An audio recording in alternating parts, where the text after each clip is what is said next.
Hello, everybody. I'm Kirk Spano. This is Investing 2020s on Saturday, January 13th. It's another 13th. They had one just last month. I was out shoveling again this morning. Had to shovel 3 times now in the last 24 hours.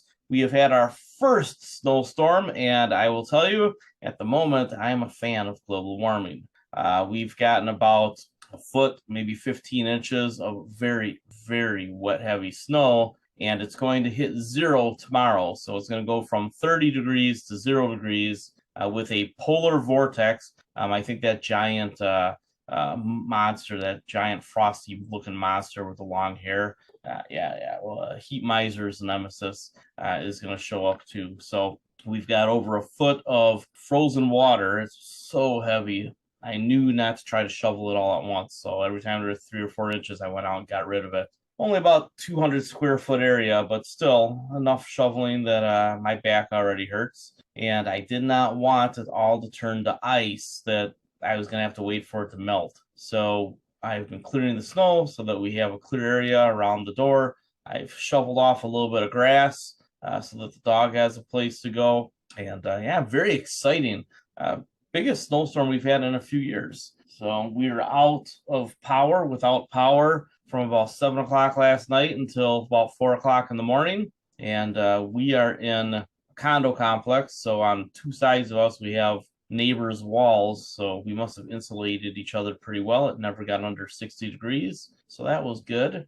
Still in my red cap that I bought in New York at some flea market years and years ago. And yeah, I just thought I'd, let you know what's going on here. I want to cover a bunch of stuff quickly. I put out the Global Trends ETF report a day or two ago and have a lot of ideas to talk about. We will, of course, do the major markets with Shooter in a little while, but I wanted to talk about the US dollar index. So this is the broader dollar index. You can see, and I called the bull market in the dollar way down here. The dollar has been pretty strong for a long time.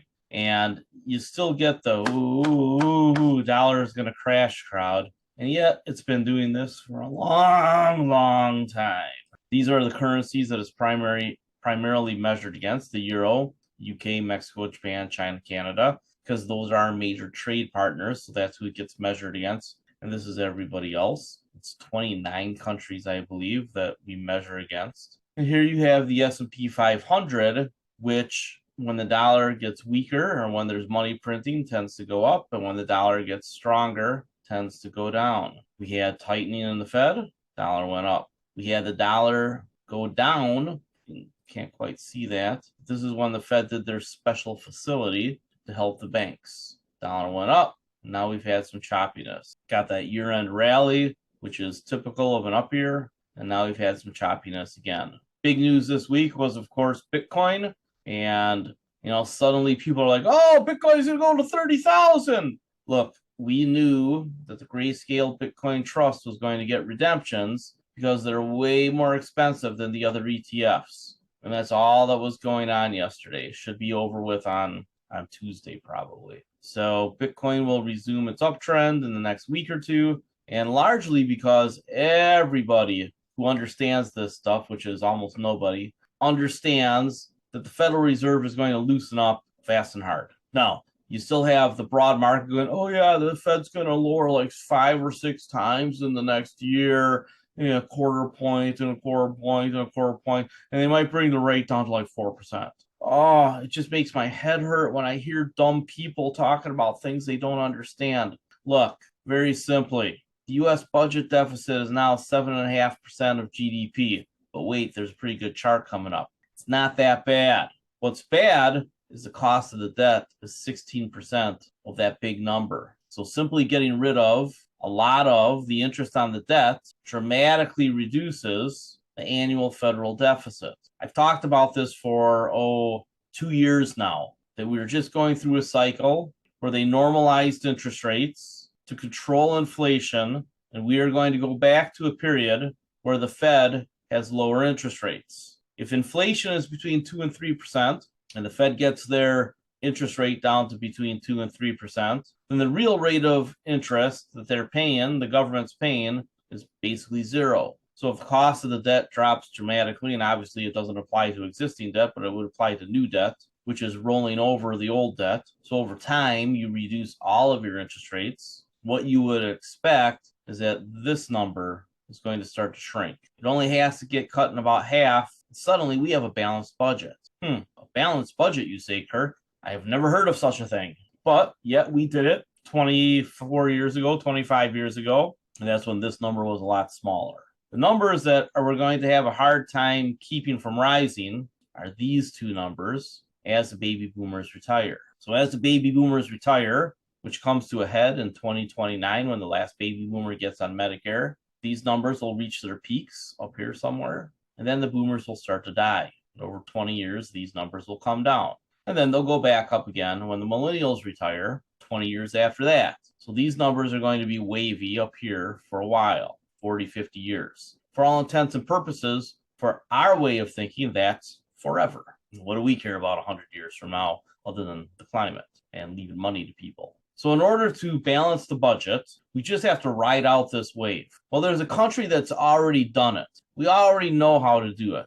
Little country called Japan. You'll see that the Federal Reserve balance sheet has moved sort of in line with what happened in Japan when they had to deal with these exact same problems. They're basically a generation ahead of us. You should expect the Federal Reserve balance sheet to expand quite a bit. And they did this in percentages to make it look more dramatic. So from here to here is basically the Federal Reserve balance sheet doubling. So we should expect the Federal Reserve balance sheet to cover maybe $1 trillion a year, $2 trillion in recessionary years of the federal deficit. But wait, let's go back to this chart up here. What happens if tax revenues go up and we don't spend that money, right, on new stuff? Deficit disappears. Tax revenues only have to go up 7% for us to have a balanced budget.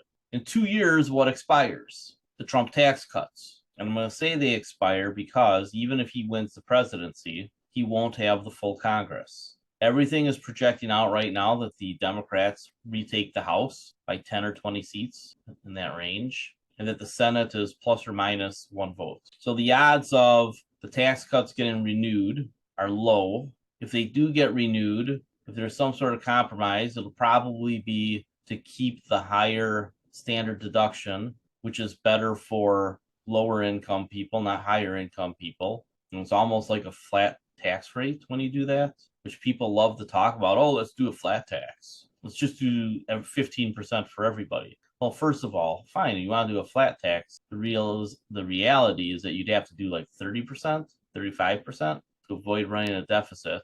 And to avoid starting a revolution, you'd have to have a big standard deduction. So we're halfway to the flat tax idea, except that the flat taxers don't like that the rate is up in the 30s, which historically and across the world is pretty low. So the United States does pretty well with a moderately low, not super low, but moderately low tax regime compared to the rest of the world. I know that's very, very angry American sort of thing. Oh, I got to pay 35% marginal tax rate. Well, if you're paying a 35% marginal tax rate, you make way into the hundreds of thousands of dollars per year, and it only applies to the last couple bucks. Because remember, the first 48,000 is basically not taxed, and the next 30,000 is at like 10. My marginal rate dropped down, and granted, I've done some management here. My marginal rate was in the teens. I make 6 figures. Granted, I have to pay Social Security tax on top of that, double both sides. So there's another 15 or 16%. So I am paying in the 30s when you figure in Social Security tax.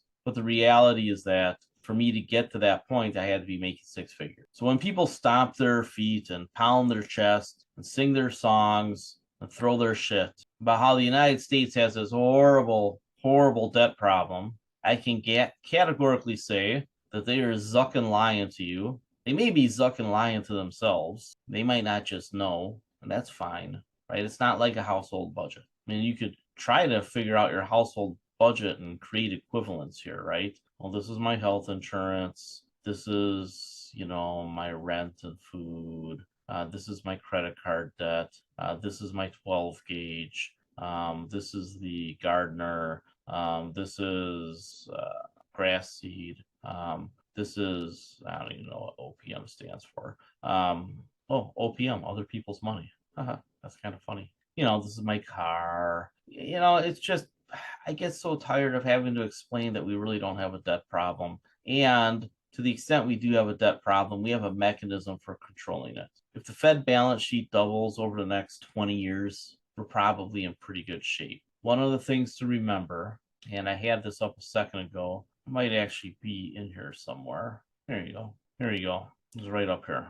The thing that we need to see happen to really help out would be if productivity increased. Productivity has been relatively flattish in its growth rate for a whole generation. We haven't gotten more work out of people for the time they put in a long time. So the tools that we've been using, technology, computers, that sort of thing, machine learning, automation, haven't really come with a big uptick in productivity. Why? Well, wages have gone up finally, and there was a learning curve, and there's a lot of capital investment. Now suddenly we have something, AI, that is becoming cheap quick, like really quick. Remember I told you I bought a CRM that was AI driven for $3,000 6 months ago, and they were going to charge me $4,200 when it came up for renewal. I just replaced it for $600 and I got a refund of half of that $3,000. So the CRM that I'm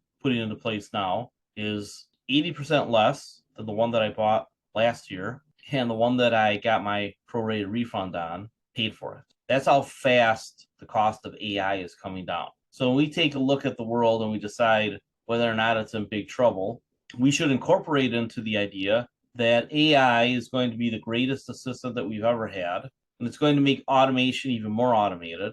There is no shortage of goods on the planet. There are supply chain bottlenecks at the resource level, and you ask yourself some questions about what's coming, and it really should not be dystopian answers. We are headed to a period where the Federal Reserve and the banking system, which buys a lot of the U.S. treasuries, will float our debt for the couple of generations we're going to need it floated. And remember, there will be a reprieve kind of in the middle because there aren't many of me, not many Gen Xers. So expenditures on healthcare and welfare will drop in the middle of that 40, 50 year period. So it's going to peak out right around 2029, 2030 will be the high point in outlays. Then it'll flatten out, drift down into the Xer retirement, and then it'll drift back up into the millennial retirement. The difference is the Xers and the millennials are going to be richer than the boomers in retirement. We already see those trends playing out. The jokes that people were talking about with millennials living in mom and dad's basement, not working. And granted, there is a legitimate million millennial men, about a million, we know the number, right around 1 million millennial men who are just such meatheads that they never worked full time. Okay, so those million guys are giving that whole generation a bad name. And I pick on the millennials I play poker with because, well, you got to pick on something with people when you play poker. So I pick on them for being millennials. I use okay millennial a lot. Oh, did you invent that? Walking while not talking or listening to music? You invented that, huh? Realize that when I would go for a walk when I was younger, I was lucky to have a Walkman radio. Remember those? They call it quiet walking. They invented it. Stuff like that. So I pick on them for stuff like that. But the reality is that the millennials came into a world, into their adulthood, their teen years and then adulthood, marked by 9/11 as a teenager and the financial crisis about the time they were getting out of college. That's why they lived at home for a while. It's because the world screwed them with back-to-back recessions and uncertainty about war in their 20s. In the last 10 years, since the global financial crisis, they've started something called the FIRE movement, which is basically don't spend a lot of money on stuff and save as much as you can to build up a retirement nest egg. Now, as they have families, they've had to back off of some of that savings, but their incomes are higher. So they've basically been spending their increases in income on better lifestyle. But their nest eggs as a group on aggregate, not every one of them, are bigger than the boomer nest eggs were. Boomers, of course, had pensions. Many of them had pensions. Millennials don't have that. But what have we seen happen to most pensions? The cost of living increase has been gotten rid of, and a lot of pensions weren't properly funded, so the pensions had to take haircuts. Some of them went under, and people get like 60 cents on the dollar from the federal insurance program. So the pensions didn't end up being worth as much as they should have been. The biggest seller in the stock market today is, in fact, the institutional pension funds. Why? Because they have to pay out the income now. For years and years, pensions were accumulating, and now they're entering into the distribution phase because the baby boomers have halfway retired and the rest of them will be retired soon. The offset, though, is that the millennials are entering their peak earning years, and they're a bigger generation, and they are socking away 10 to 20% of their income into retirement savings. I say that pretty confidently. All the numbers support it. Fidelity studies, whoever study you want to look at. So as we talk about debt for the country, we need to realize that a productivity increase would dramatically change the equation. And I think we won't know until it's happening. You can choose to believe what you want to believe until you have more evidence. I believe that AI is going to be the big push in productivity that we haven't gotten in a while. And it won't be perpetual. It'll be the same typical slope of adoption that we get with other things. It'll take some time to really pay off, but this is coming faster and bigger than any of the other big jumps in productivity. And once this jump in productivity is done, say over the next 20 years, then it'll flatten out again.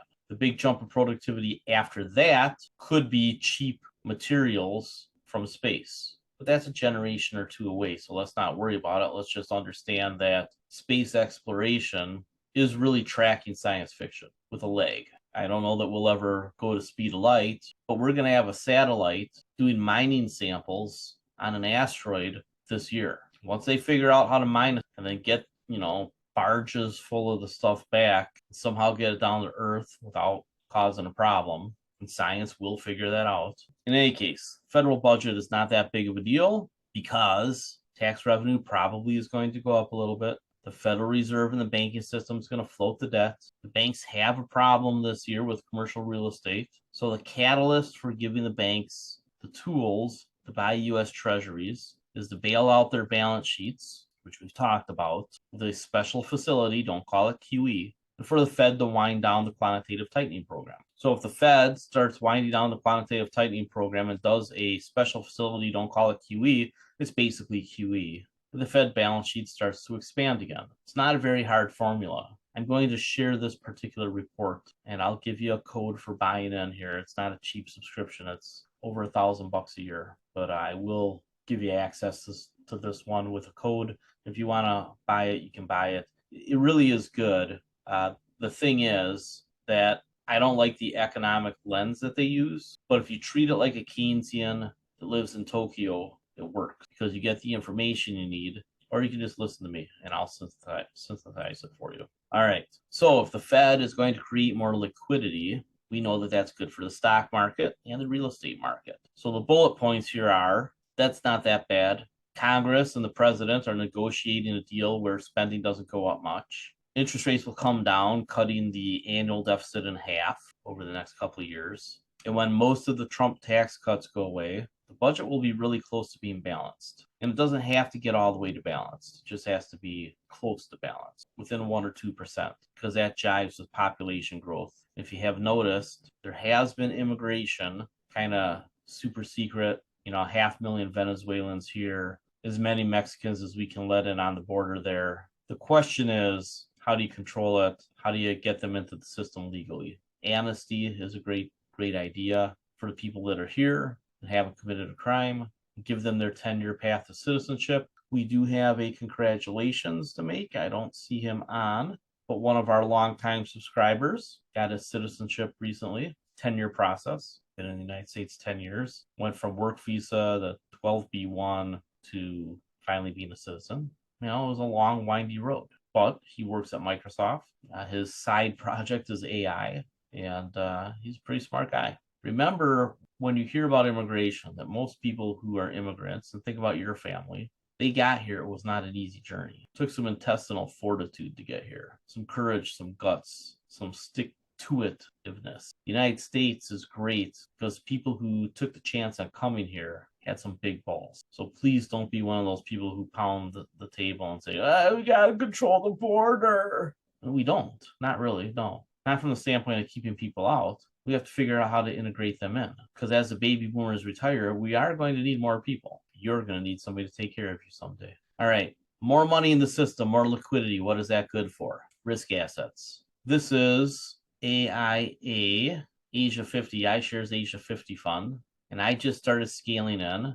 Now, it can break this trend line and correct all the way down in here. So I've only taken a starter position. But if it holds this trend line, probably can see something like this. So if you take a look at this area here, take a look at this area here, basically the same shape, different scale. Most of the growth in the world is emerging markets, in particular Asian emerging markets. This particular fund has exposure to Tencent, Alibaba, and a couple other Chinese companies for about 1/3 of the invested assets in the fund. So this fund is a way to get exposure to broader China, but really throughout all of Southeast Asia, South Korea in particular, Indonesia, Vietnam, a number of other countries. And after this big rally and big crash, kind of typical pattern here, looks to me like with more liquidity, it'll go on a heck of a rally. Now, we might not get the liquidity just as it hits the trend line. And then we'll have to be at the will of traders whether or not it's going to hold the trend line or do kind of a head fake through it and then go back above. The only thing that really drives it down into this range, right, bottom, test that bottom, pretty easy to draw a line here. Look, right in here somewhere, you have your support and resistance that was historical over a long period of time. Could it come all the way back down here? Yeah, it could. But that would mean a huge mismatch on the liquidity side of the equation. It would mean that the US banks and the Chinese banks both just completely fell off a cliff and created another type of financial crisis. I think the odds of that are very, very low. I think that they're already doing stimulus in China. We know that they are, and that more monetary stimulus here is coming. They're really just going to undo the tightness and see what happens. And then if they have to add more money, they'll add more money. So can this happen? Yes. Is it likely? No. I think it's more likely that it jitterbugs around the trend line and then takes off. Now, getting to here will not be such a quick ride, I don't think. I mean, it could be, but I think more likely is it's the more rational, longer term grind up. If you wanted to get really, really aggressive, here's K-Web, the Chinese technology stocks. I mean, this really is a pretty classic. There's a triangle forming here, right? This could break out. So if you're aggressive and you wanted to manage an individual China ETF, I think this is the one I would use, looking for some sort of big rebound. But this one historically has been a favorite of traders. And the other one, if you want just broader China exposure, is the iShares MSCI China. This is all cap. Remember, a couple of years ago, I said sell commie stocks. I know, not real politically correct, probably. You know how diligent I am about being politically correct. I mean, I really actually kind of am. I just make fun of a lot of people. So I used to say sell commie stocks, and now I'm telling you, maybe buy some commie stocks. And part of my rationale here, which I talked about in the Global Trends report, let's give you a sample of what you can expect when you read my stuff. There's a line in here. There you go. I think the communists who run the country cheat. Wow. Big leap there, right? So my guess is they're probably buying stocks right now. The party leadership, they know who the winners are going to be, and they're buying those stocks right now. And policy will match what it needs to match. It'll be what it needs to be, push those stocks up. This is not unlike how Saudi Arabia manipulates the price of oil. Remember, we've got a lot of oil, but if you control the supply, you can control the price. So there's no oil shortage. Hasn't been, won't be, especially with technology changing and EVs coming and hydrogen coming. There's no shortage of oil. But if you control what comes out of the ground, you can make the market pay you a higher price because you're artificially creating scarcity. China has done that with supply in the past, most recently during COVID. Now they have to rebuild China because all these buildings they built, they're going to tear down and then they're going to rebuild them.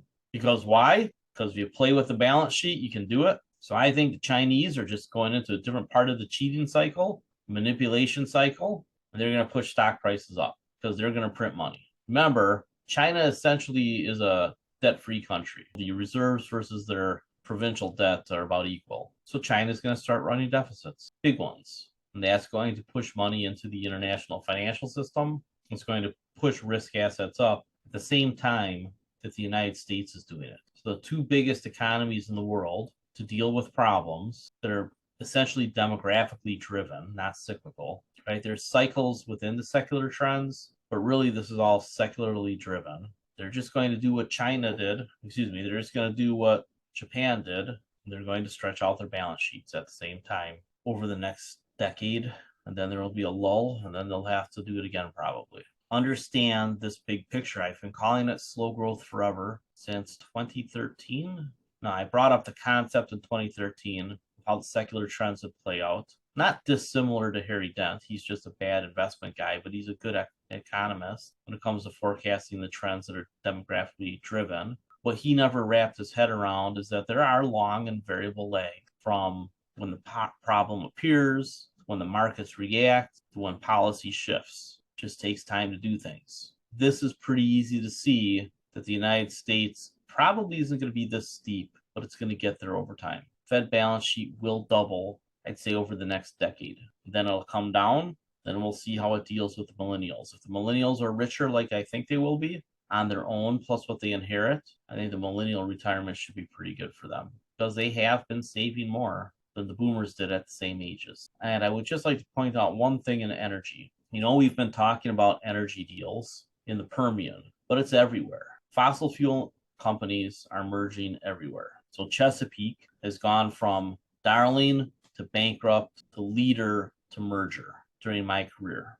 So in the last 20 years, if you just read the story of Chesapeake Energy over the last 20 years, it'd be mind-boggling, right? One of the early natural gas leaders with fracking really taking them up, right? We went from wildcatter to fracker, consolidator, bought a bunch of companies, bankrupt, came out of bankruptcy pretty strong, became a leader again, and now they're merging with Southwestern Energy. They're going to save all kinds of money during a period where the price of energy is manipulated higher because they control the supply. Once demand does fall over, though, equation changes a little, and that's what they're anticipating. They wouldn't merge if they thought there was growth forever. They understand that growth is going to slow on the demand side, and how are they going to compensate for that? Well, the management, which very smartly writes into their deals that they can make a lot of money if they merge or change control, are going to do a lot of changes in control. It's why I like Permian Resources so much. In fact, I'm going to continue to buy Permian Resources over the next several weeks. It looks like I'm going to get $14 puts put to me at a net cost of like $12.80 or something. The stock is $13.40. So I'm going to be buying Permian Resources next Friday at a discount because it's going to get put to me, I think, unless it runs up 60 cents next week in 4 days. And I'm going to consider adding even more of Permian Resources because it is a natural takeover target and a natural merger partner. And whatever happens there will just result in a even stronger company. And of course, I still own Occidental, which Berkshire just keeps buying. Let's take a look at the chart of Occidental last 5 years. Falls off a cliff during COVID. We start buying it down here in the 20s and 30s. But look what's happened since Berkshire has really just completely taken over that market. Every single time it gets into the mid 50s, they buy it. Bought it here, they bought it here on that merger, they bought it here. You go through their filings and they just buy every single dip for 2 years. What's going to happen next? Take a look at the RSI.